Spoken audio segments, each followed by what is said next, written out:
టమాటా చట్నీ అయితే రెడీ అయిపోయింది. మీరు కూడా ట్రై చేయండి, చాలా బాగుంటుంది.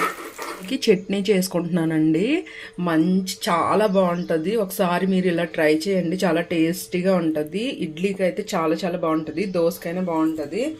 ఇక్కడైతే నేను టమాటా చట్నీ చేసుకుంటున్నాను. ఫస్ట్ అయితే ఆయిల్ పోసుకున్నాను.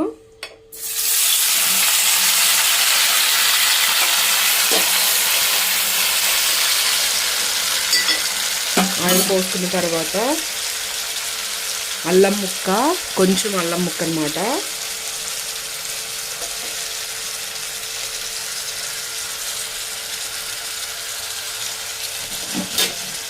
ఎండుమిర్చి వేసుకోండి.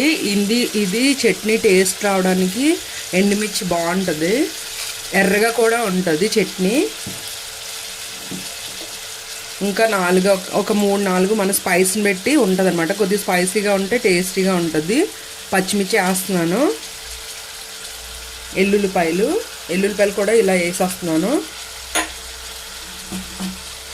అక్కడే చూడండి.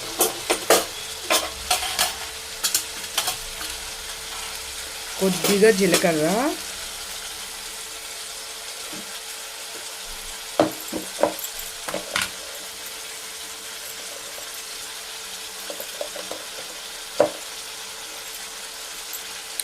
చింతపండు చూడండి. చింతపండు అయితే ఇది సరిపోతుంది, ఎందుకంటే ఈ మాత్రం చింతపండు అయితే సరిపోతుంది. మరి ఎక్కువ పులిపైన బాగుండదు, ఇదే సరిపోతుంది. ఇంత అయితే స్పూన్ తీసాను. ఇది ఒకసారి ఇలా కలిపేసుకొని బాగా మూత పెట్టేసుకొని సిమ్లో బాగా మగ్గించుకోవాలి. ఇది బాగా మగ్గిన తర్వాత చూపిస్తాను, టైం వేస్ట్ అవుతుంది కాబట్టి. చూడండి, టమాటా అయితే మగ్గిపోయింది. ఇలా మగ్గించుకోవాలన్నమాట. ఇది చల్లారిన తర్వాత మిక్సీ చేసుకోవాలి. ఇలా మగ్గాలి, పచ్చి పచ్చిగా దించకూడదు, ఇలా మగ్గితే బాగుంటుంది. ఇప్పుడు పోపు అయితే తాలింపు వేసేసుకుంటున్నాను. కొంచెం జీలకర్ర, ఆవాలు, జీలకర్ర, శనగపప్పు, ఎండుమిర్చి, ఎల్లుల్లిపాయలు. ఇలాగే ఎల్లుల్లిపాయలు తొక్కతో ఇలా కొట్టేసుకుంటే బాగుంటుంది అన్నమాట.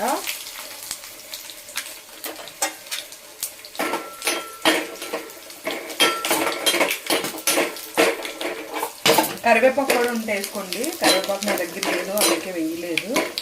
వేస్తే చాలా బాగుంటుంది.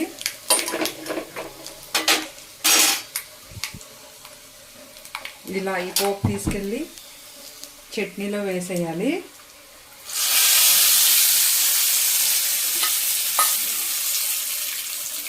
టమాటా చట్నీ అయితే రెడీ అయిపోయింది. మీరు కూడా ట్రై చేయండి, చాలా బాగుంటుంది.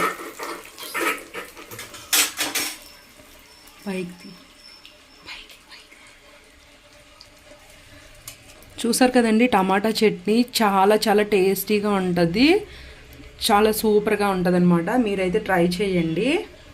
ఇడ్లీ అయిపోయినాక అది ఇది చూపిస్తాను మీకు.